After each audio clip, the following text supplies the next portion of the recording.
Capítulo 5. Liderança. Não tem a ver só com você. Um dia você é o líder. Na segunda-feira está fazendo o mesmo de sempre. A gozar do seu emprego.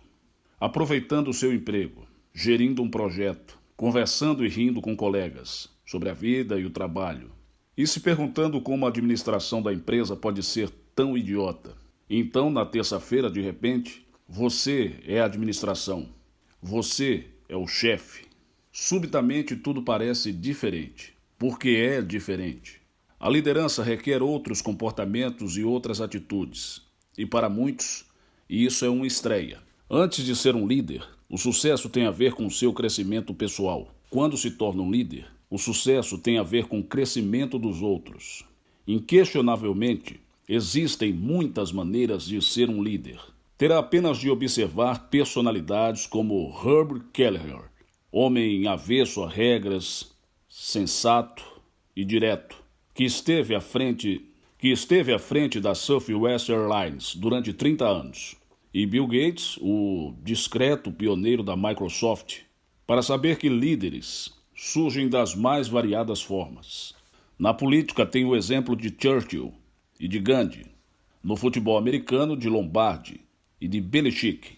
Cada um desses líderes pode dar uma lista de regras de liderança. Se me perguntasse, eu daria 8. Não eram sentidas como regras quando as aplicava. Eram sentidas como a forma correta de liderar. Esta não será a última vez que vou falar sobre liderança nesse livro. Praticamente todos os capítulos abordam este tema, desde a gestão de crise até a estratégia, passando pelo equilíbrio entre a vida profissional e a vida pessoal. No entanto, dedico esse capítulo à liderança porque é algo que está sempre nas nossas mentes. Ao longo dos últimos 3 anos, durante as minhas conversas com estudantes, gestores e empresários, constantemente foram-me colocadas questões sobre lideranças. O que é que um líder faz, por exemplo, ou acabei de ser promovido e nunca na vida geri qualquer coisa. Como é que eu posso ser um bom líder? A microgestão revela-se muitas vezes uma área de preocupação, como quando me perguntam: o meu chefe sente que tem de controlar tudo. Isso é liderança ou babysitting? Da mesma forma, o carisma é alvo de imensas interrogações. É possível ser introvertido, calmo ou apenas tímido e mesmo assim obter resultados dos seus colaboradores? Uma vez em Chicago, um participante numa audiência perguntou: tenho pelo menos 2 subordinados diretos que são mais inteligentes do que eu. Como é que eu posso avaliá-los? Esse tipo de pergunta fez com que decifrasse as minhas próprias experiências de liderança durante mais de 40 anos. Ao longo do tempo, as circunstâncias variaram significativamente. Geri equipes com 3 elementos e divisões com 30 mil. Geri unidades de negócios que estavam em decadência e outras que fervilhavam de crescimento. Passei por aquisições, desinvestimentos, crises organizacionais, momentos de sorte inesperada, boas e más conjunturas econômicas. E, contudo, algumas formas de liderança pareceram sempre funcionar. Elas passaram então a ser as minhas regras. O que fazem os líderes? Primeiro, os líderes melhoram constantemente o nível da sua equipe, fazendo de cada encontro uma oportunidade para avaliar, orientar, coach e construir autoconfiança. 2. Os líderes certificam-se de que sua equipe não conhece apenas a visão, mas que a vive e a respira. 3. Os líderes contagiam todos e transmitem energia positiva e otimismo. 4. Os líderes estabelecem confiança com franqueza, transparência e consideração. 5.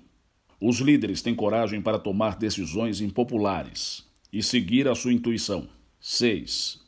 Os líderes investigam e incentivam com uma curiosidade que toca o ceticismo, assegurando que as suas perguntas são respondidas com ações. 7. Os líderes incentivam a aprendizagem e que se corram riscos, estabelecendo o exemplo. 8. Os líderes comemoram. A lei do equilíbrio diário. Antes de analisarmos cada regra, quero falar um pouco sobre paradoxos. A liderança está cheia deles. O avô de todos eles é o paradoxo do curto e longo prazo, conforme se verifica na pergunta que frequentemente me colocam. De que forma posso gerir resultados trimestrais e continuar fazendo o que é adequado no âmbito do plano quinquenal da empresa? A minha resposta sempre é: bem-vindo à função. Qualquer pessoa pode gerir numa perspectiva de curto prazo. Basta continuar a espremer o limão. E qualquer pessoa pode gerir numa perspectiva de longo prazo. Basta continuar a sonhar. Foi eleito líder porque alguém acreditou que era capaz de espremer o limão e de sonhar ao mesmo tempo. Viram em você uma pessoa com suficiente discernimento, experiência e rigor para equilibrar as exigências, que muitas vezes chocam-se entre si, dos resultados para o curto e longo prazo. Desempenhar todos os dias de forma equilibrada é liderança. Veja a regra número 3 e a número 6. Uma diz que devemos mostrar energia e otimismo, inundando os seus colaboradores com a atitude de "eu consigo". A outra diz que deve questionar constantemente os seus colaboradores e não tomar como garantido nada do que eles digam. Ou então veja a regra número 1 e regra número 7. Uma diz que precisa agir como um chefe, revelando autoridade. A outra diz que precisa admitir erros e apoiar os outros que assumem riscos, especialmente quando fracassam.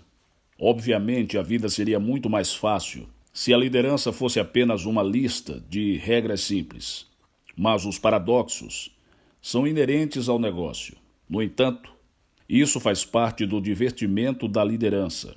Cada dia, um novo desafio. É uma oportunidade inteiramente nova para melhorar numa função em que, quando tudo já está dito e feito, nunca poderá ser perfeito. Apenas pode dar tudo o que tem. Veja como. Regra número 1. Os líderes melhoram constantemente o nível da sua equipe, fazendo de cada encontro uma oportunidade para avaliar, orientar e construir autoconfiança. Depois de os Boston Red Sox terem finalmente quebrado o jejum de 86 anos sem vitórias no beisebol e ganharem a World Series, era impossível ligar a televisão ou abrir o jornal sem ouvir especular sobre o motivo para 2004 ter sido o ano. Existiam teorias acerca de tudo, desde o penteado do defensor exterior central John Damon até o eclipse lunar. A maioria concordou com tudo, que a razão não era tão misteriosa quanto isso. Os Red Sox tinham os melhores jogadores. Os lançadores eram os melhores da liga. Os defensores eram suficientemente bons. E os batedores, bem, eram sensacionais. E estavam todos unidos por um espírito vencedor tão palpável que era possível senti-lo no ar. Existem efeitos de bola bem-sucedidos e más escolhas em todas as temporadas. Mas a equipe com os melhores jogadores, normalmente, é a campeã. E é por isso que precisa investir a maior parte do seu tempo e da sua energia de líder em 3 atividades. Primeiro, tem de avaliar, certificando-se de que as pessoas certas desempenham as funções adequadas, apoiando e promovendo as que assim estão fazendo e tirando do jogo aquelas que não estão. 2. Tem de dar orientação, coach, orientando, criticando e ajudando os colaboradores a melhorar os seus desempenhos de todas as formas possíveis. E por fim, 3. Tem de construir autoconfiança, encorajando, dando atenção e reconhecimento. A autoconfiança dá energia e coragem aos seus colaboradores para serem versáteis, assumirem riscos, irem além dos sonhos. É o combustível das equipes vencedoras. Muitas vezes os gestores consideram que a evolução dos colaboradores acontece apenas uma vez por ano. Na época das análises de desempenho, não poderia estar muito longe da verdade. O desenvolvimento pessoal deve ser um acontecimento diário, integrado em todos os aspectos do cotidiano. Pense nas revisões orçamentais. São a ocasião perfeita para se concentrar nas pessoas. Isso mesmo, nas pessoas. Sim, precisa falar sobre o negócio e os seus resultados, mas numa revisão orçamental, pode realmente observar a dinâmica de uma equipe. Se todos se sentarem, mudos e quietos, à volta da mesa, enquanto o líder da equipe discursa de forma dogmática, tem muito trabalho de orientação pela frente. Se todos estiverem envolvidos na apresentação e a equipe, no seu conjunto, estiver ativa, terá uma boa oportunidade de transmitir o feedback imediato de que está gostando do que está vendo. Se a equipe tiver uma verdadeira estrela ou um inútil, troque impressões com o líder da mesma, assim que possa. Não há nenhum acontecimento no seu dia que não possa ser usado para desenvolvimento pessoal da sua equipe. As visitas dos clientes constituem uma oportunidade para avaliar a sua força de vendas. As visitas às fábricas representam uma oportunidade para conhecer novos gestores de linhas prometedores e verificar se tem capacidade para gerir uma unidade maior. Uma pausa para o café durante uma reunião pode ser um meio para orientar o membro de uma equipe que está prestes a fazer a sua primeira grande apresentação. Recorde-se que em todos esses encontros, avaliar e orientar é ótimo, mas no final, ajudar a construção da autoconfiança é provavelmente o mais importante que pode fazer. Aproveite todas as oportunidades para incutir autoconfiança naqueles que merecem. Elogie muito. E quanto mais específico for, melhor. Além do tremendo impacto que terá na melhoria do nível da equipe, o melhor do aproveitamento de cada encontro para o desenvolvimento pessoal dos seus elementos, é o quanto isso pode ser divertido.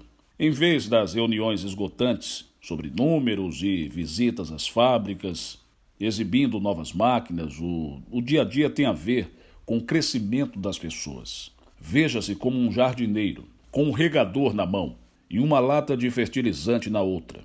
Ocasionalmente, tem de arrancar algumas ervas daninhas, mas na maioria das vezes, basta alimentar e cuidar do que já está plantado. Depois, é só observar tudo florir. Regra número 2.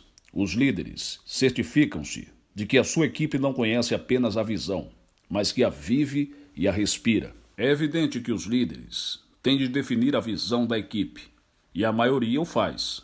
Mas há muitos aspectos relacionados com o tema da visão. Na qualidade de líder, tem de transformar a visão em realidade. Como é que consegue isso? Em primeiro lugar, não utilize uma linguagem incompreensível. Os objetivos não podem soar a qualquer coisa nobre, mas vaga. As metas não podem ser de tal forma difusas que não possam ser atingidas. O seu rumo tem de ser tão nítido que, se acordasse no meio da noite um dos seus colaboradores, escolhidos ao acaso, e lhe perguntasse para onde é que nós vamos, ele conseguisse responder, mesmo que adormecido. Vamos continuar a melhorar o nosso serviço junto dos contratantes individuais e expandir o nosso mercado, chegando de forma energética aos pequenos grossistas. Eu tive essa experiência no ano passado, quando estive fora para conhecer um fundo de investimento da Clayton do Billier Rice, empresa onde prestava serviço de consultoria. Numa sessão noturna em Chicago, com um jantar incluído, encontrava-se na sala cerca de uma dúzia de investidores, todos eles concentrados nos nossos critérios de investimento e previsões de rentabilidade. Steve Klinkowski, o responsável pelos investimentos da Northwestern Memorial Healthcare, era um deles. No meio de toda aquela conversa financeira, ele só estava interessado em falar sobre a missão do seu hospital, que era de oferecer cuidados excelentes aos doentes na perspectiva do doente. Tinha exemplo de como os colaboradores de todos os níveis hierárquicos, incluindo ele, o homem dos investimentos, tinham transformado o seu trabalho de forma a cumprirem a visão. Tinham sido orientados, por exemplo, para nunca dar aos doentes externos indicações sobre uma determinada localização no interior do hospital, mas sim para conduzi-los até lá. Na altura da sua autoavaliação de desempenho, lhe foi solicitado que enumerasse várias formas, através das quais tinha pessoalmente melhorado a experiência do doente no Northwestern Memorial. A compreensão do seu papel no cumprimento da missão e a sua paixão eram de tal forma reais que, depois de conversar com Steve durante 15 minutos, poderíamos acordar no meio da noite e eu conseguiria falar sobre o assunto. Era óbvio que os líderes do hospital tinham comunicado a visão com uma clareza e consistência espantosas. E é essa a questão. Tem que falar de forma constante sobre a visão, basicamente até a exaustão. Houve épocas, num só dia, em que eu falava tantas vezes sobre o rumo a seguir da empresa, que já estava completamente cansado de me ouvir. Mas eu percebi que a mensagem era sempre nova para alguém, e por isso continuava a repeti-la. Você está falando para todos. Um dos problemas mais comuns nas organizações é que os líderes comunicam a visão aos seus colegas mais próximos, e as suas implicações nunca chegam a quem ocupa funções na linha de frente, quem está em contato direto com o público. Pense em todas as vezes em que encontrou um colaborador mal educado ou muito atarefado numa loja de serviço de alta qualidade, ou em que a sua chamada foi colocada em espera por um operador de call center, numa empresa que promete rapidez e facilidade de serviço. De certa forma, eles não estão a par da missão, talvez porque esta não foi comunicada a eles em voz alta, às vezes suficientes que eram necessárias. Ou então, a peça final dessa regra específica de liderança, ou então é essa a peça final dessa regra específica de liderança. Se quer que os colaboradores vivam e respirem a visão, mostre-lhes dinheiro. Show them the money. Seja em forma de salários, bônus ou qualquer tipo de reconhecimento. Citando um amigo meu, Chuck Ames, antigo presidente do Conselho de Administração e presidente executivo da Reliance Electric, mostre-me os vários planos de remuneração de uma empresa, e eu mostrar-lhes-ei de que forma os seus colaboradores se comportam. A visão é um elemento essencial da função de um líder, mas nenhuma visão valerá o que quer que seja se não for comunicada constantemente e reforçada através de recompensas. Só assim é que sairá do papel e ganhará vida própria. Regra 3. Os líderes contagiam todos e transmitem energia positiva e otimismo. Conhece aquele velho ditado? O peixe apodrece pela cabeça. É essencialmente utilizado para demonstrar de que forma a política e a corrupção alastram numa organização, mas poderia ser também facilmente usado para descrever o efeito de uma má atitude por parte do topo de qualquer equipe, seja ela grande ou pequena. Todos acabam infectados. O estado de espírito do líder é, na falta de uma palavra melhor, contagioso. Já viu a dinâmica uma centena de vezes. Um gestor otimista que passa o dia com uma visão positiva acaba conseguindo gerir uma equipe ou organização composta por, pessoas otimistas, com visões positivas. Um carrancudo, pessimista, acaba por ter um grupo insatisfeito. Os grupos insatisfeitos têm dificuldade em vencer. Evidentemente, por vezes, existem razões para se estar embaixo. A economia está mal, a concorrência é muito forte, seja o que for. O trabalho pode ser duro. A sua função como líder é combater a força gravitacional do negativismo. Isso não significa que amenize os desafios com que a sua equipe se confronta. Significa que demonstre uma atitude enérgica e capaz de tudo para superar dificuldades. Significa que sai do seu gabinete e que influencia todos os outros. preocupando-se verdadeiramente com o que estão fazendo e de que forma estão se comportando enquanto sobem a montanha juntos. Nesse momento você pode estar pensando: esse tipo de ligação emocional não é coisa para mim. E realmente não é para alguns. Já vi gestores competentes gerindo os seus negócios ao mesmo tempo que geriam as pessoas, com uma certa distância. Esses gestores demonstravam frequentemente os valores corretos, com franqueza e rigor, e conquistavam bons resultados. Mas, não conseguindo chegar perto das pessoas com quem trabalhavam, algo se perdia. O trabalho mantinha-se trabalho. A atitude correta poderia ter conquistado muito mais. Faça com que essa seja a sua atitude. Regra 4. Os líderes estabelecem confiança, com franqueza, transparência e consideração. Para muitos, ser um líder pode ser uma viagem real de poder.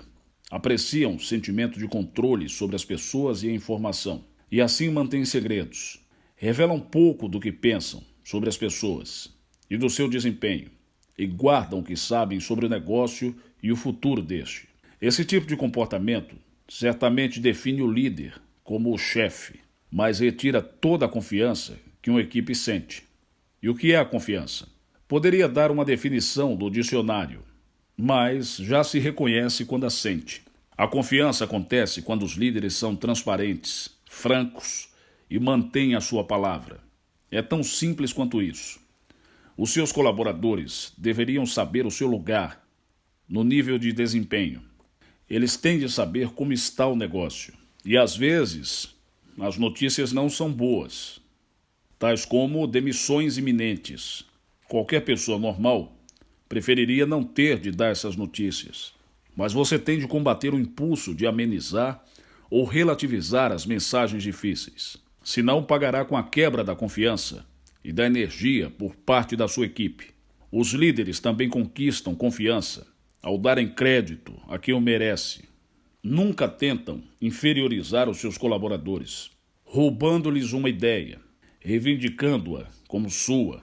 Não dão graxa, nem travam ninguém, porque têm autoconfiança e são maduros para saberem que o sucesso da sua equipe lhe trará reconhecimento, mais cedo ou mais tarde.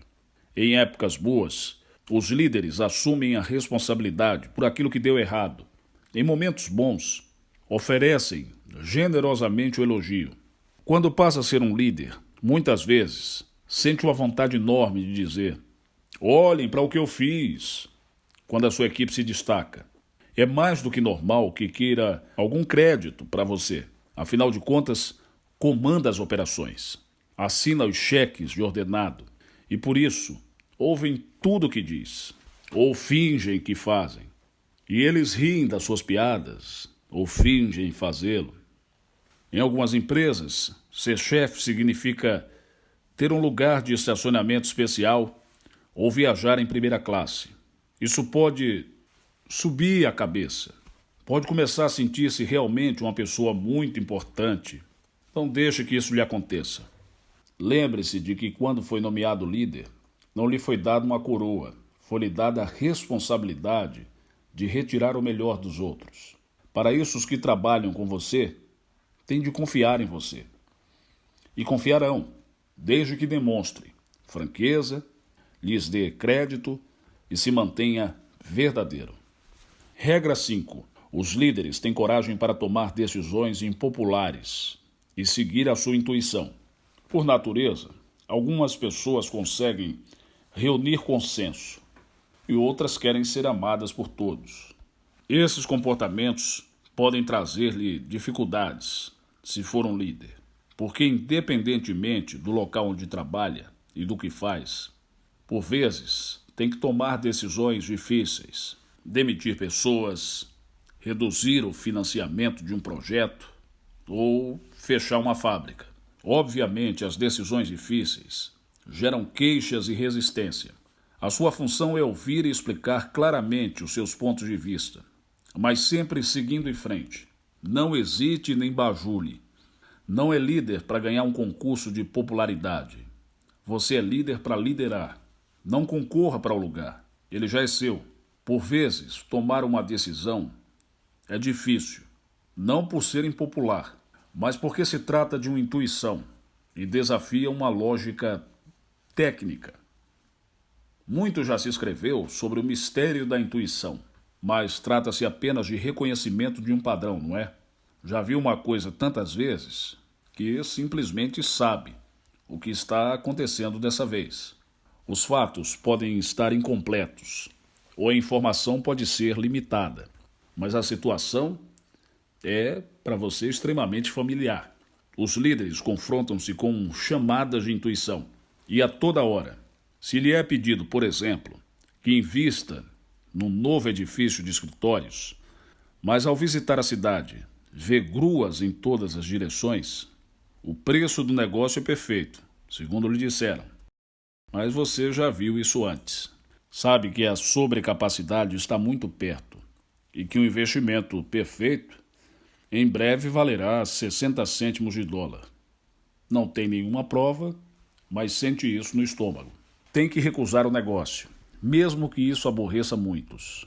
Por vezes, a intuição mais difícil de gerir envolve o recrutamento de colaboradores. Conhece um candidato que tem tudo o que é preciso, o seu currículo é perfeito, escolas prestigiadas e uma ótima experiência. A sua entrevista causa boa impressão. Um aperto de mão firme, bom contato visual, perguntas inteligentes, etc. Mas algo incomoda. Talvez tenha andado a mudar de emprego demais. Teve muitos empregos em poucos anos sem uma explicação suficiente e plausível para isso. Ou talvez a sua energia pareça muito paranoica. Ou um dos seus chefes anteriores lhe deu boas referências, mas não lhe soou que estivesse sendo verdadeiro. Se ficar com aquela sensação esquisita no estômago, não contrate o candidato. Foi eleito líder porque viu mais e esteve certo mais vezes. Ouça a sua intuição. Está lhe dizendo alguma coisa que deve tomar em consideração. Regra 6. Os líderes investigam e incentivam com a curiosidade que toca ao ceticismo, assegurando que as suas perguntas são respondidas com ações. Quando é um contribuinte individual, tenta ter todas as respostas. É essa a sua função, ser um perito, o melhor naquilo que faz. Talvez mesmo a pessoa mais inteligente na sala, quando é um líder, a sua função é ter todas as perguntas. Tem de estar incrivelmente à vontade, ao parecer a pessoa mais idiota na sala. Todas as conversas que tenha sobre uma decisão, proposta ou informação de mercado têm que ser preenchidas com perguntas como: e se? E por que não? E a que propósito?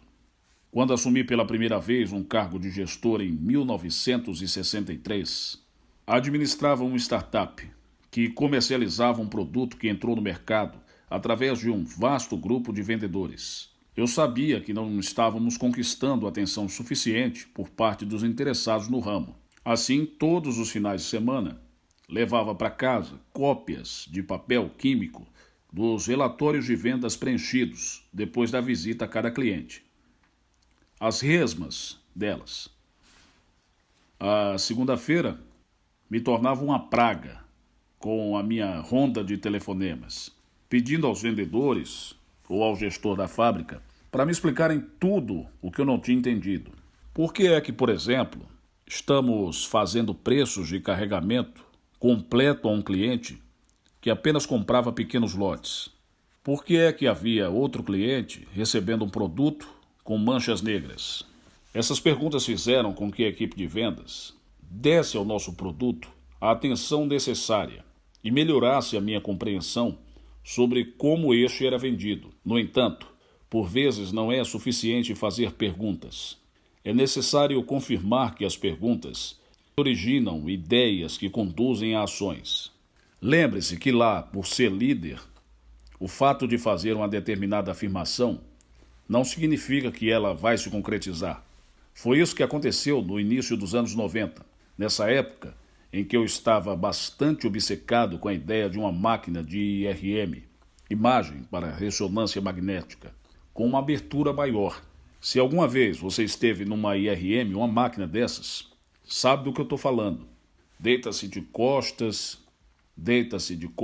desliza para dentro de um túnel que tem um ímã giratório.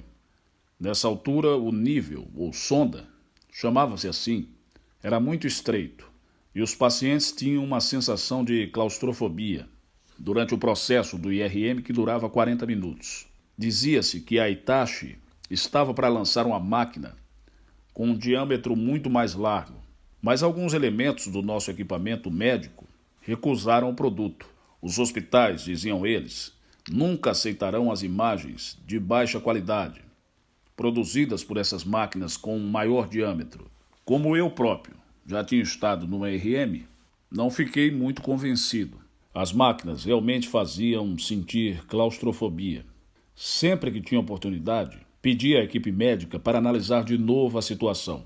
Será que os hospitais não comprometeriam a qualidade da imagem em prol do conforto do cliente, especialmente em procedimentos simples como cotovelos e joelhos? A tecnologia não acabaria por melhorar? Como resposta, a equipe médica fez-me o banal aceno de cabeça. Vamos analisar isso.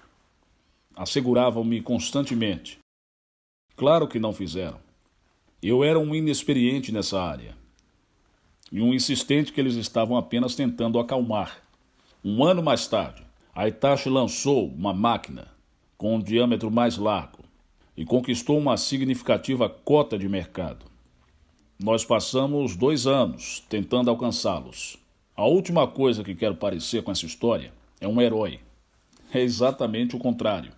Eu deveria ter insistido um pouco mais com as minhas perguntas. Desse modo, deveria ter insistido para que fosse atribuído financiamento para o desenvolvimento de uma máquina nossa com um diâmetro maior. Tudo o que nos restou no fim foi o meu pensamento. Eu sabia. Quando o que eu queria dizer era: eu falei para vocês. Nenhum desses 2 sentimentos vale alguma coisa. Você partiria do princípio que isso era óbvio. Mas eu já vi muitos líderes acreditarem que uma crítica posterior os absolve da responsabilidade quando as coisas dão errado.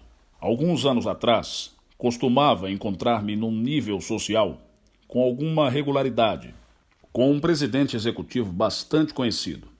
Quando a sua empresa tinha sido negociada por meter o pé na argola, ele acabava sempre dizendo algo do gênero: eu sabia que eles não deviam ter procedido assim. Por alguma razão, isso fazia ele se sentir melhor. Mas o que é que interessava? Todos nós já tivemos a nossa meia-culpa num ou outro episódio das nossas carreiras, quando nos vangloriamos de determinada forma depois do acontecimento. É um pecado terrível. Se não se assegura que as perguntas e que as preocupações são tomadas em consideração, isso não conta.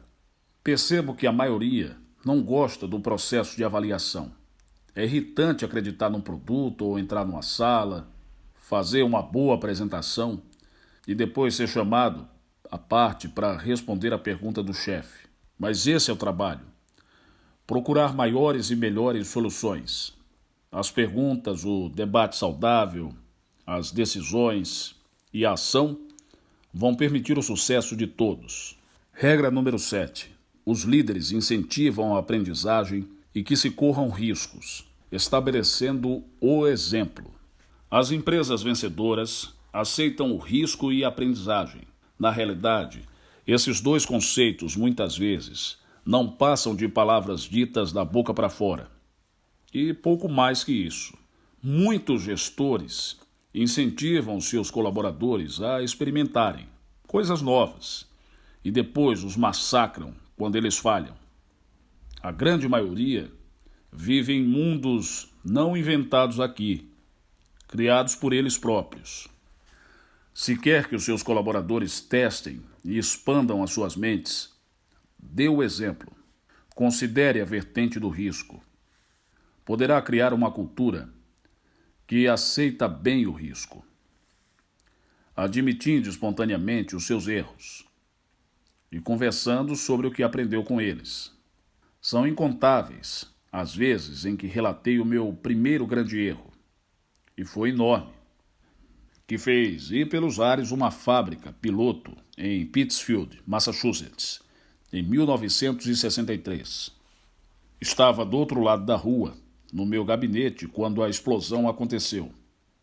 Despoletada por uma faísca que inflamou um grande depósito que continha uma solução volátil. O ruído foi ensurdecedor. E em seguida, tábuas do telhado e pedaços de vidro dispararam em todas as direções. Toda a área ficou coberta de fumaça. Felizmente não houve feridos.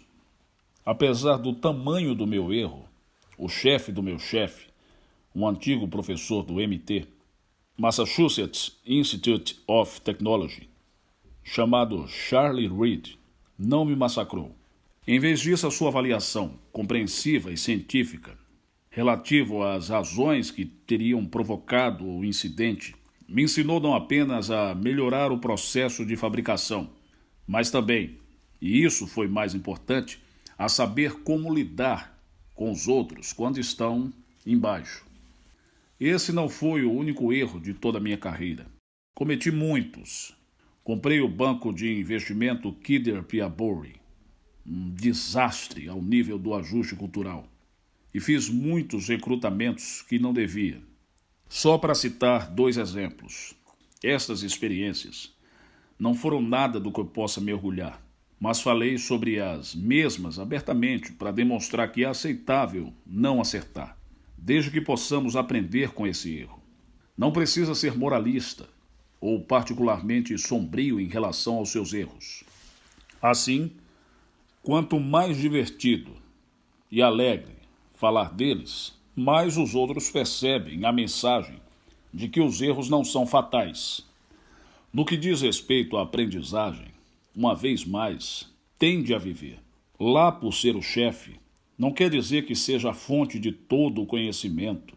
Sempre que eu aprendia algo sobre uma boa prática numa outra empresa e que me agradava, eu regressava às instalações da GE e fazia um enorme alarido em torno daquilo. Por vezes, até devo ter exagerado nas situações em causa, mas queria que soubessem o quanto estava entusiasmado com a nova ideia. E estava mesmo. Pode e deve aprender também com os outros. Lembre-se daquele executivo em Chicago que me perguntou de que forma poderia avaliar os colaboradores que eram mais inteligentes do que ele. A resposta que eu lhe dei foi: aprenda com eles.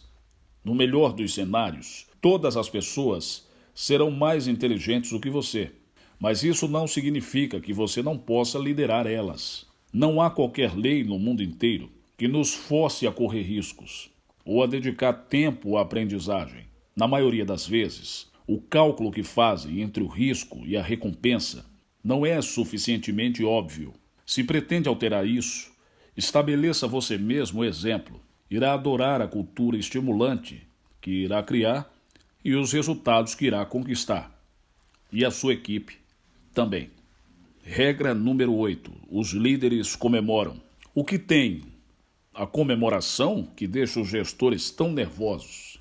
Talvez fazer uma festa não pareça muito profissional, ou faz com que os gestores receiem não parecer tão sérios quanto a sua posição exige. Ou se o ambiente ficar muito festivo na sala, os colaboradores diminuam seu ritmo de trabalho. Seja qual for o motivo, não há comemorações suficientes no local de trabalho. Isso acontece em todo lugar.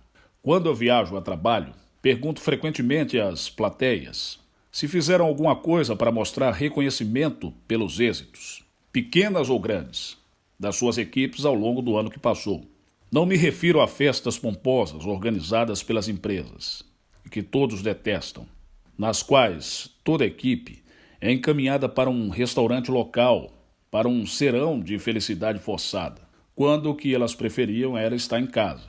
Estou falando de mandar uma equipe à Disney World com suas famílias, ou de dar a cada integrante da equipe 2 bilhetes para um bom espetáculo em Nova York, ou oferecer a cada um novo iPod ou algo semelhante. Mas quando eu pergunto quem comemora o suficiente, quase ninguém levanta a mão. Não estou falando que a GE estivesse imune a esse fenômeno.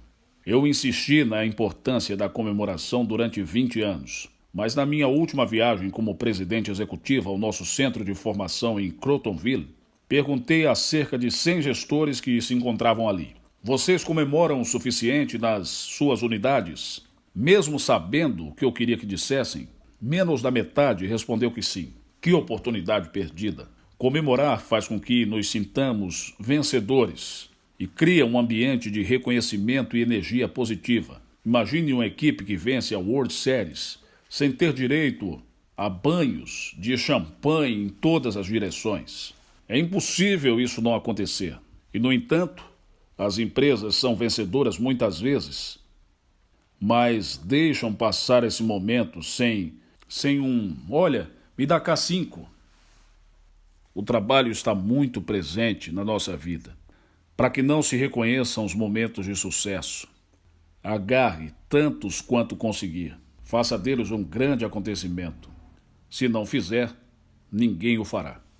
Não há uma fórmula fácil para ser um líder. Quem dera. A liderança é estimulante. Todos os processos de equilíbrio, toda a responsabilidade, toda aquela pressão. E mesmo assim surgem boas lideranças, com todos os tipos de embalagem. Existem líderes calmos e líderes bombásticos. Existem líderes que gostam de analisar tudo primeiro e outros mais impulsivos. Alguns são mais duros com as equipes, outros são mais atenciosos. À primeira vista, seria incapaz de dizer quais as qualidades que esses líderes compartilham. Se observasse, veria que os melhores se preocupam apaixonadamente com quem trabalha, com o seu crescimento, com o sucesso da equipe, e veria que sentem a vontade na sua pele. Eles são verdadeiros, francos e íntegros, otimistas e humanos. Me perguntam muitas vezes se os líderes nascem aqui ou se podem ser criados. A resposta, evidentemente, é ambas as coisas. Algumas características, como o QI e a energia, parecem ser inatas. Por outro lado, aprende alguma competência de liderança, como a autoconfiança, no colo da sua mãe, na escola, na universidade ou na prática de um esporte, e aprende outras no trabalho, através da experiência repetida, tentando algo, errando e aprendendo com isso, ou acertando e conquistando autoconfiança para fazer de novo, só que melhor.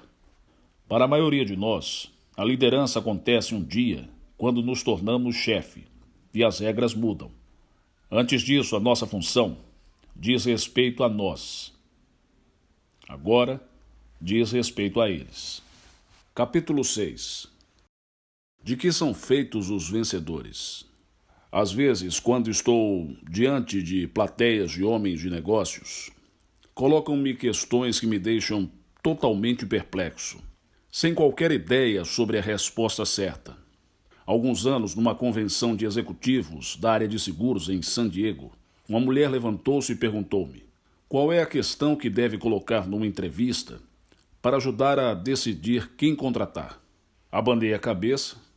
A questão? Perguntei. Não posso fazer apenas uma. O que é que acha? Ela respondeu: mas é isso que eu estou perguntando. A plateia soltou gargalhadas. Certamente devido ao meu estado de desorientação, mas também porque provavelmente os presentes reconheceram a situação. Contratar pessoas é difícil. Contratar profissionais muito bons é extremamente difícil.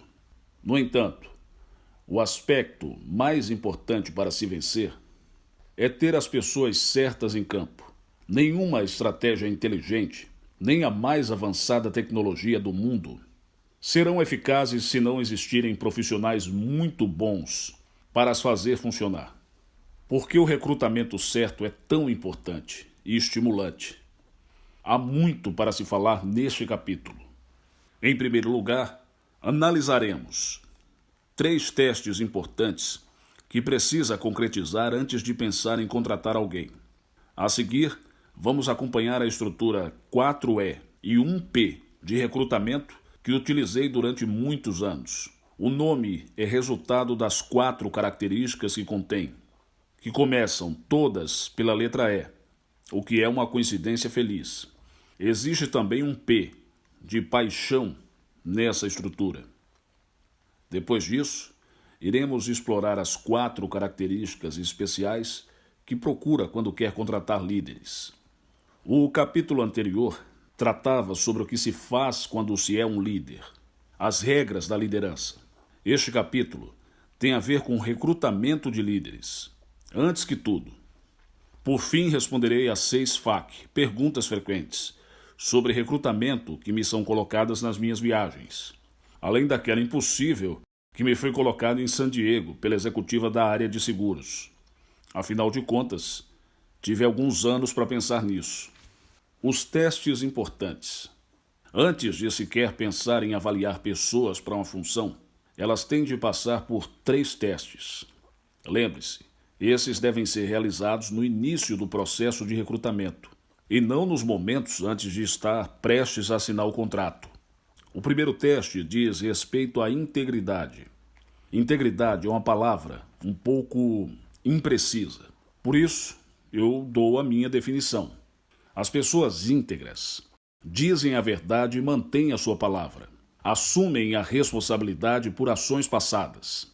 Reconhecem os erros e corrigem eles. Conhecem as leis do país, da indústria e da empresa, tanto no papel como no espírito, e regem-se por elas.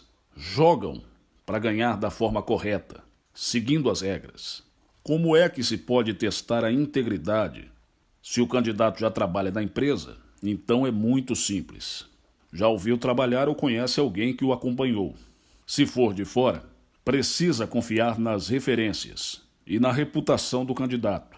Mas as referências não são infalíveis. Precisa confiar na sua intuição.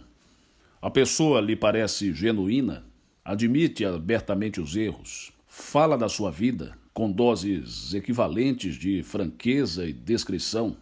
Ao longo do tempo, muitos de nós desenvolvemos um instinto no que diz respeito à integridade.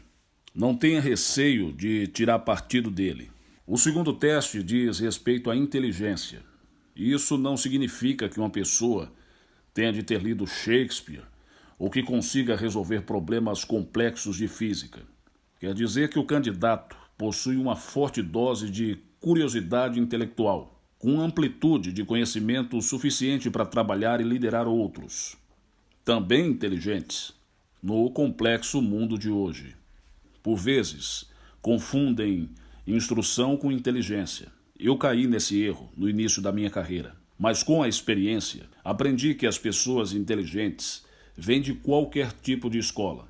Conheci muita gente extremamente brilhante que tinha estudado nas universidades de Harvard e de Yale, mas alguns dos melhores executivos com quem trabalhei frequentaram instituições como a Bryant University, em Providence, Rhode Island, ou a Universidade de Dubuque, no Iowa. A GE teve a sorte de ter essas pessoas na sua equipe. A minha perspectiva é que a instrução de um candidato é apenas um pormenor do cenário, especialmente quando falamos de inteligência. O terceiro aspecto a considerar é a maturidade. A esse propósito, pode ser-se maduro em qualquer idade, bem como imaturo. Independentemente disso, existem alguns traços que parecem indicar que uma pessoa cresceu. O indivíduo consegue suportar o calor, gerir o estresse e as contrariedades. E, em alternativa, quando surgem momentos fantásticos, é capaz de desfrutar o sucesso com doses iguais de alegria e de humildade. As pessoas maduras respeitam as emoções dos outros, sentem-se confiantes, mas não são arrogantes. Assim, as pessoas maduras, normalmente, têm sentido de humor, especialmente sobre si próprias. À semelhança do que sucede com a integridade, não existe um teste concreto para avaliar a maturidade, mas uma vez, tem de confiar na verificação das referências que o candidato traz, na reputação e, acima de tudo, na sua intuição. A estrutura dos 4 S e 1 P. A estrutura dos 4 S levou-me anos para solidificar. Não duvido que outros utilizem também estruturas que funcionam muito bem na criação de equipes vencedoras. mas considerei que esta era consistentemente eficaz, ano após ano, e que atravessa negócios e fronteiras. O primeiro é de energia positiva. Acabamos de falar dessas características no capítulo sobre liderança. Refere-se à capacidade para seguir em frente, prosperar em plena ação e apreciar a mudança. As pessoas com energia positiva são normalmente extrovertidas e otimistas. Puxam conversa e fazem amigos facilmente. Começam o dia com entusiasmo e costumam terminá-lo da mesma forma, raramente parecendo estar cansadas ao longo do dia. Não se queixam de quem trabalha muito. Adoram trabalhar. Também adoram jogar. As pessoas com energia positiva amam a vida. O segundo tem a ver com a capacidade para estimular os outros. A energia positiva é a capacidade de conseguir manter os outros motivados, conseguir inspirar a sua equipe e tentar o impossível, e adorar fazer isso. Com efeito, as pessoas até fariam queda de braço pela oportunidade de trabalhar com quem as estimula. Para estimular os outros, não basta apenas dar. São necessários discursos patonescos. É preciso possuir um profundo conhecimento do negócio e ser fortemente persuasivo para galvanizar os outros. Charlene Begley é um excelente exemplo de alguém que consegue estimular os outros. Começou na GE, como estagiária, na área de gestão financeira em 1988. Depois de alguns anos desempenhando várias funções, Charlene foi selecionada para gerir a metodologia Seis Sigma na área de transportes. Foi aí que a sua liderança começou verdadeiramente a revelar-se. Estimulada pela sua motivação, a equipe conseguiu realmente colocar a metodologia Seis Sigma no radar do meio empresarial. É difícil explicar a capacidade de Charlene para estimular, pois trata-se de um misto de competências. Ela é uma grande comunicadora e consegue definir claramente os seus objetivos. É terrivelmente séria no que diz respeito ao trabalho, mas não se leva a si mesma muito a sério. Assim, dessa forma, tem um bom sentido de humor e prontamente compartilha o mérito. A sua atitude é sempre otimista, independente do grau de dificuldade da função. Esta pode ser concretizada. A capacidade de Charlene para estimular a equipe Seis Sigma foi uma das principais características que a fizeram sobressair e a colocaram no fast track da GE. Depois da metodologia Seis Sigma e de mais algumas funções de liderança, foi nomeada diretora do Corpo de Auditores Empresariais da GE e se tornou presidente executiva da GE, Fanuc Automation. Hoje, aos 38 anos, Charlene é presidente executiva e presidente do Conselho de Administração do setor ferroviário da GE, avaliado em 3 mil milhões de dólares. O terceiro risco, edge, em inglês, ter coragem para tomar decisões difíceis. O mundo tem muitas zonas nebulosas. Qualquer um pode avaliar um tema de vários ângulos possíveis. Os mais inteligentes podem, e é o que farão, analisar esses ângulos indefinidamente. Mas quem é eficaz sabe quando deve parar de avaliar e tomar uma decisão difícil, mesmo sem dispor de toda a informação. Não há nada pior do que um gestor de qualquer nível hierárquico que não consegue decidir. Alguém que diz sempre, traga-me isso de novo, dentro de um mês para voltarmos a analisar. Ou qualquer tipo terrível que diz que sim, mas que depois muda as ideias quando alguém o convence do contrário. A esses chamamos de chefes do tipo insípido, que ficam sempre até o fim, que são os últimos a sair de cena. Algumas das pessoas mais inteligentes que contratei ao longo dos anos, muitas delas na área de consultoria, tinham sérias dificuldades em lidar com o risco, especialmente quando eram postas em ação. Fosse qual fosse a situação, encontravam sempre muitas opções, o que as impediam de tomar uma decisão e avançar. Essa indecisão mantinha as suas organizações no limbo. No fim, para algumas delas, esse acabou por ser o defeito fatal. Isso nos leva ao quarto E, executar. A capacidade para conseguir que o trabalho seja feito. Talvez esse quarto E pareça óbvio, mas durante alguns anos apenas houve os 3 primeiros E, pensando que essas características eram mais do que suficientes. Avaliamos centenas de pessoas e consideramos muitas delas como sendo de elevado potencial, tendo também colocado muitas em funções de gestão. Nesse período, fiz algumas viagens de trabalho para sessões de avaliação de pessoal no campo, acompanhado do diretor de recursos humanos da GE, Bill Conert. Nas sessões de avaliação, tínhamos como referência uma única página, onde constava a fotografia de cada gestor, juntamente com a avaliação do desempenho dele, feita pelo seu chefe, bem como 3 círculos, um para cada E, que estávamos usando nessa altura. Cada um desses E deveria ser preenchido a cor representando a forma como o indivíduo estava se saindo. Por exemplo, um colaborador poderia ter metade de um círculo para energia, um círculo completo para estímulo e 25% do círculo para o risco. Foi então numa sexta-feira à noite, depois de uma viagem de uma semana às nossas empresas da região do Midwest, quando eu e o Bill estávamos em pleno voo de regresso à sede e olhamos pelas várias páginas que apresentavam gestores de elevado potencial, com 3 círculos de cor totalmente preenchidos. Bill me disse: "Sabe, Jack, algo que está escapando. Essas pessoas são excelentes, mas alguns dos seus resultados são péssimos." O que ele falava era a execução. Pode acontecer alguém ter energia positiva, estimular todos à sua volta, tomar decisões difíceis e mesmo assim não conseguir passar a meta final. Ser capaz de executar é uma competência especial e distinta. Significa que sabe como transformar as decisões em ação e leva-as adiante, até que estejam terminadas, ultrapassando a resistência, o caos ou os obstáculos inesperados. O que consegue executar sabe que vencer tem tudo a ver com os resultados. Se um candidato possui os 4 E, a seguir vai procurar o P, paixão. Por paixão entenda-se um entusiasmo pelo trabalho sincero, profundo e autêntico.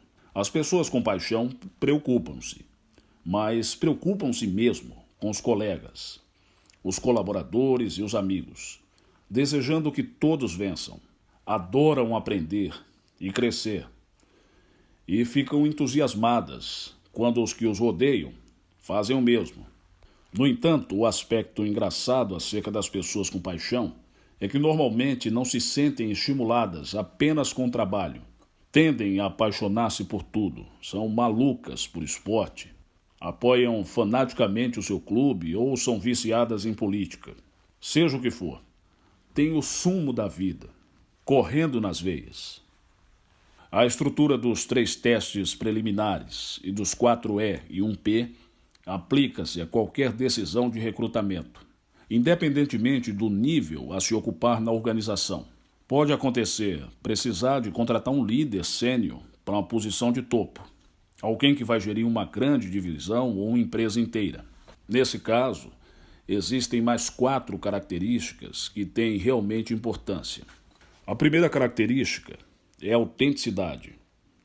Por quê? É simples.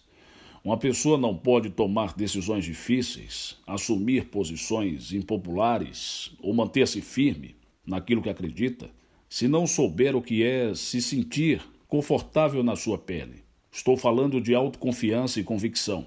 Estas características distinguem um líder arrojado e decidido, o que é absolutamente imprescindível quando precisa agir com rapidez. Importante também é o fato de a autenticidade tornar os líderes atrativos. Na falta de uma palavra melhor, a sua genuinidade observa-se na forma como comunicam e tocam os outros, a um nível emocional. As suas palavras nos movem.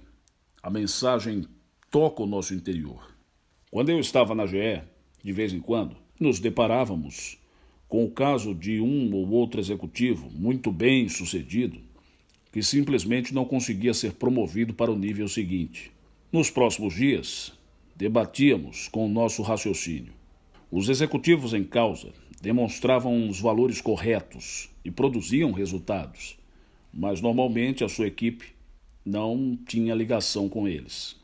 O que é que estava errado? No final, descobrimos que esses executivos tinham sempre patente alguma falsidade. Eles fingiam ser quem não eram, mais vigilantes, mais otimistas, mais sabedores do que na verdade eram. Não suavam, não choravam, retorciam-se na sua pele, desempenhando um papel por eles inventado. Os líderes não podem ter o mínimo de falsidade. Têm de se conhecer a si mesmos, de forma a poderem ser honestos com o mundo, a estimular seguidores e a liderar com autoridade nascida da autenticidade. A segunda característica é a capacidade para ver o que se passa quando se vira a esquina. Todos os líderes têm que ter visão e capacidade para prever o futuro, mas os bons líderes têm que ter uma capacidade especial para antecipar o completamente inesperado. Nos negócios, os melhores líderes, em ambientes muito competitivos, têm um sexto sentido para captar as mudanças do mercado, bem como para antecipar jogadas por parte da concorrência e dos novos intervenientes. O antigo vice-presidente da GE, Paolo Fresco, é um jogador de xadrez com muito talento e transportou essa competência para todos os acordos globais de negócios que foi celebrando ao longo de 30 anos. De uma forma ou de outra, devido à sua intuição e sabedoria, ele conseguia colocar-se no lugar do outro que estava sentado à cadeira à sua frente, permitindo-lhe prever cada movimento numa negociação. Para nosso espanto, Paolo sempre anteviu o que ia acontecer a seguir.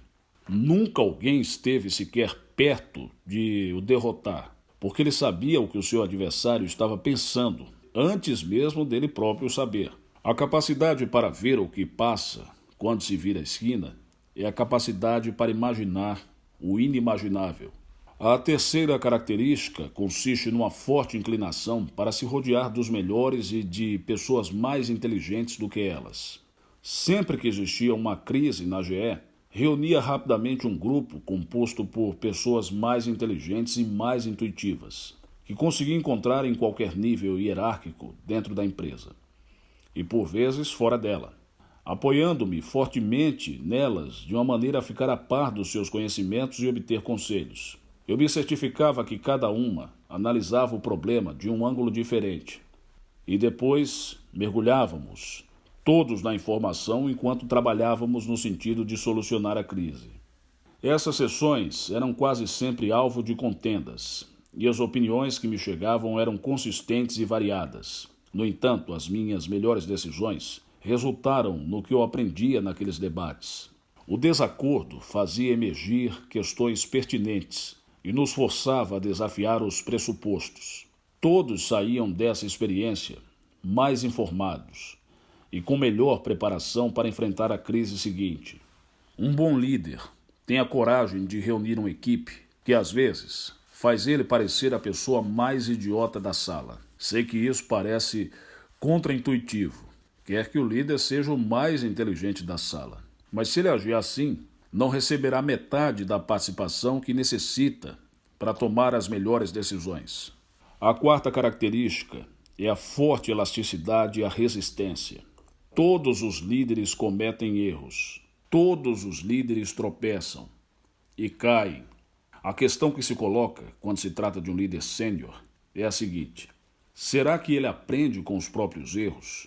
Começa novamente do início e depois volta ao ataque com renovado ímpeto, convicção e confiança? O nome que se dá a essa característica é elasticidade. E é muito importante que um líder já possua essa característica, porque se não tiver, numa época de crise vai ser muito tarde para adquirir essa competência.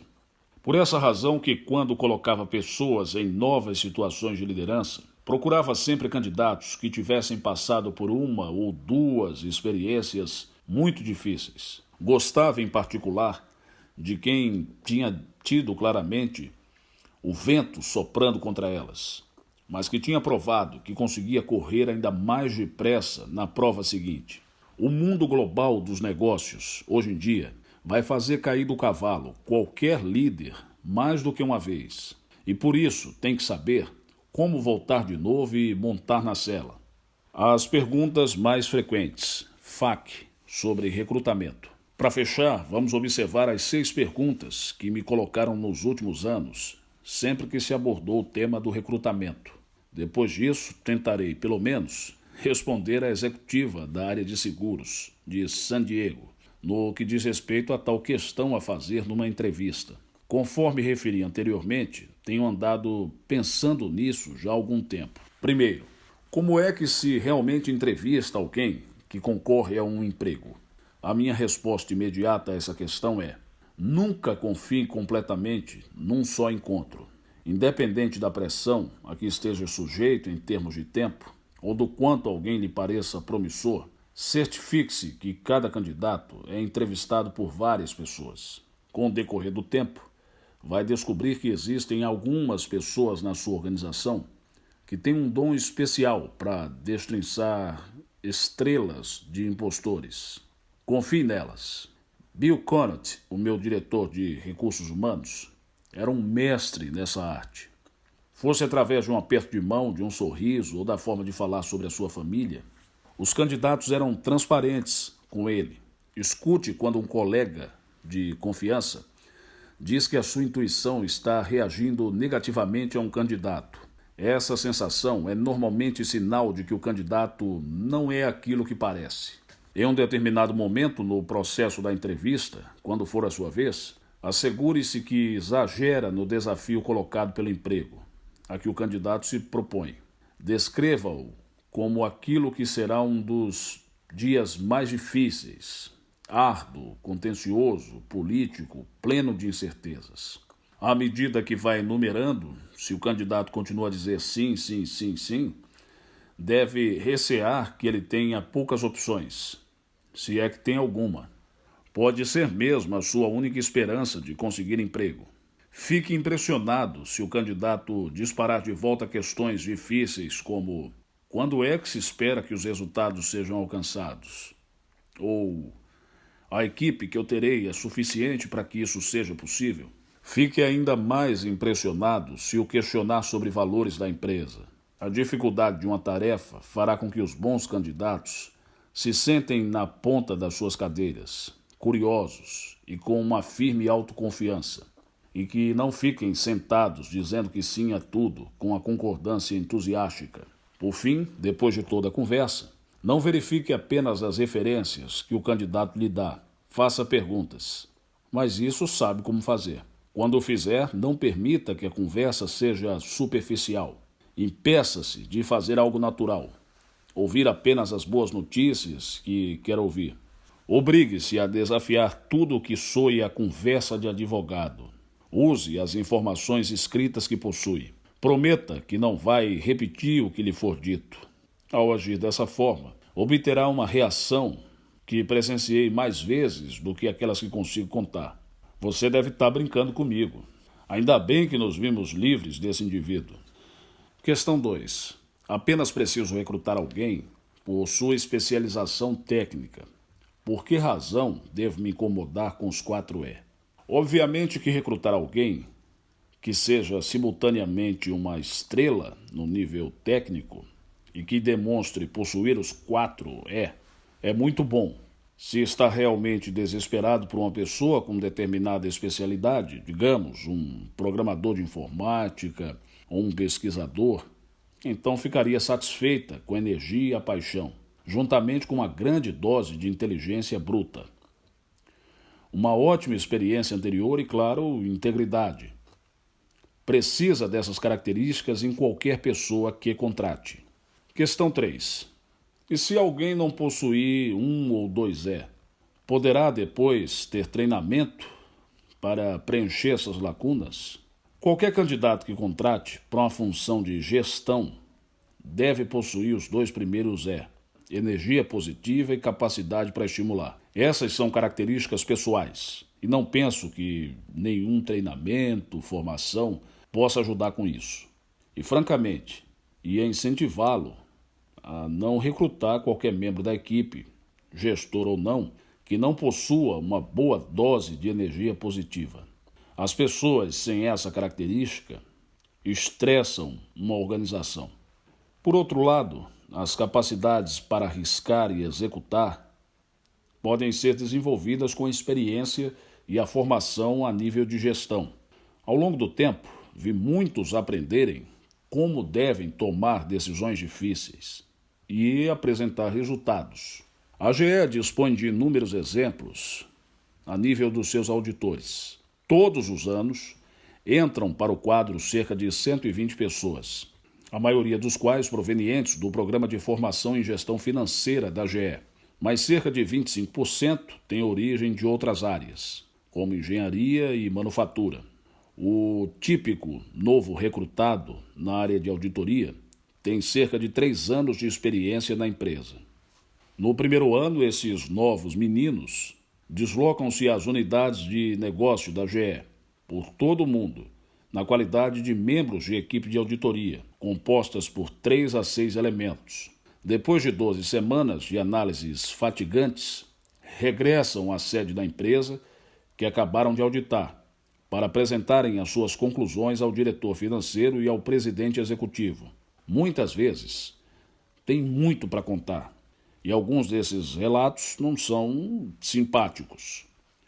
No início, esses jovens auditores estão hesitantes, guardando seus comentários enquanto os membros mais antigos da equipe fazem as suas exposições. Com o tempo, que varia normalmente entre 3 e 5 anos, já vi esses auditores desenvolverem uma capacidade decisiva para arriscar. Provém da observação dos colegas da equipe, com mais experiência, e de muita orientação e prática. Desenvolvem também uma incrível aptidão para execução. Afinal de contas, são responsáveis por se certificar que as suas recomendações foram implementadas. Se não foram, tem confusão, e isso é uma boa lição. A prova de que capacidades para arriscar e executar são características que se podem aprender é clara. Vários presidentes executivos das maiores unidades de negócio da GE, bem como um vice-presidente, são veteranos, provenientes do processo de desenvolvimento dos auditores. Pergunta 4. Alguém pode ser bem-sucedido nos negócios sem possuir os 4E ou paixão? Claro que sim. Uma pessoa pode alcançar grandes altitudes sendo apenas muito inteligente, ou simplesmente através da capacidade pura de conseguir que as coisas apareçam feitas. Todos conhecemos exemplos desses. Muitas dessas pessoas são os inventores e os empreendedores desse mundo, e normalmente gerem os seus próprios negócios. Numa organização, não conheci muitas cujo êxito fosse duradouro, especialmente como líderes, sem os 4E e sem paixão. Pergunta 5. Sempre tentei recrutar pessoas que conseguissem atingir os objetivos rapidamente. O que pensa disso como um fator decisivo? Acerca do recrutamento, tem que fazer um trade-off. Contrata alguém para o trabalho que seja feito rapidamente ou contrata alguém baseando-se no potencial de crescimento. O meu conselho é sempre a segunda opção. Nem sempre pensei assim. A primeira vez que recrutei gestores foi quando tinha 28 anos e precisava de criar uma equipe funcional. Contratei um licenciado, que era meu colega, para ser gestor da área de investigação e desenvolvimento. Para o departamento de marketing, contratei um bom colega, que era inteligente e já trabalhava na empresa. E para gestor de produção, a minha seleção foi para uma mão experiente. Eu já tinha visto ele trabalhar num outro departamento da mesma divisão. Embora na época não tivesse pensado nisso, a maior parte dessas pessoas não tinha qualquer futuro no que diz respeito a ir mais além nas funções que estavam ocupando. O novo negócio estava crescendo rapidamente e os recrutados não tinham as competências necessárias para acompanhar esse crescimento. Assim, quando o negócio fez 4 anos, todos já tinham ido embora. Estávamos recrutando novos colaboradores para os substituir. Na minha primeira experiência com recrutamento de gestores, não fiz melhor figura. Apenas queria que o trabalho fosse feito. Acabei por aprender que compensa procurar talentos de elevado potencial, que consigam crescer com o negócio, ou que tenham competência para subir na escala hierárquica da organização. Recrutar um bloqueador, alguém que conseguirá atingir os objetivos rapidamente, mas que não tem qualquer futuro além da função para a qual abriu vaga, é tentador, uma vez que resolve uma necessidade imediata. Mas os bloqueadores enfraquecem rapidamente, aborrecem-se com a rotina do trabalho, ou como sucedeu no primeiro caso, são engolidos pelos desafios desse mesmo trabalho. Os seus subordinados sentem-se desincentivados, porque veem os chefes sem rumo, o que os leva a questionarem-se sobre as suas próprias oportunidades. Um bom método prático de fazer as coisas é não recrutar alguém para uma função idêntica à que exercia no seu último emprego, a menos que seja um diretor de um departamento ou um presidente executivo. Quanto tempo demora para saber se a contratação foi a correta? Normalmente, passado 1 ano e definitivamente 2 anos, é mais do que suficiente.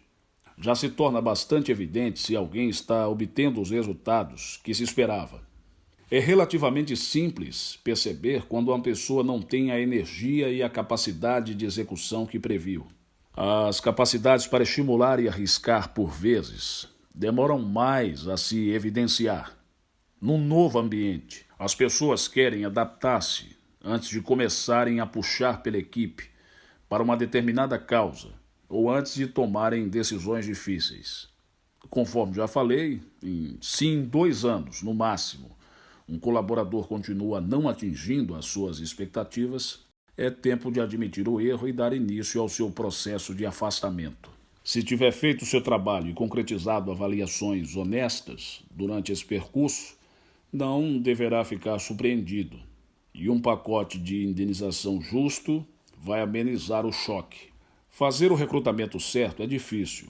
Eu diria que, enquanto gestor novato, selecionei as pessoas certas em cerca de 50% das vezes. 30 anos mais tarde, teria melhorado essa percentagem para 80%. A minha opinião é, não se autoflagele de vez em quando se enganar numa contratação, especialmente se estiver começando. As situações mudam, as pessoas mudam, você muda. Lembre-se de que cada erro de recrutamento é seu. Lhe compete resolvê-lo, e não alguém do Departamento de Recursos Humanos que você chama para fazer o trabalho sujo. Assuma a responsabilidade. Certifique-se de que o afastamento é franco e justo. E agora aquela pergunta que me foi colocada em San Diego. Qual é a questão que deve colocar numa entrevista para o ajudar a decidir quem contratar? Se eu tivesse apenas uma área para pôr à prova numa entrevista, seria sobre o porquê de o candidato ter deixado o seu emprego anterior e o outro anterior a esse. Teve a ver com o ambiente, com o chefe, com a equipe? O que é que fez exatamente com que fosse embora? Existe muita informação nessa resposta. Continue a escavar, escave, bem fundo. Talvez o candidato espere muito de uma função ou de uma empresa. Quer um chefe que seja inteiramente desprendido, ou colegas de equipe que estejam sempre de acordo. Talvez queira muitas recompensas, rápido demais, ou talvez tenha largado o seu último emprego porque tem precisamente aquilo que deseja. Muita energia para colocar de lado, tanta capacidade para estimular que queria gerir mais pessoas, muita capacidade de arriscar para se limitar a um lambe-botas e uma tal capacidade para executar que necessite de maiores desafios.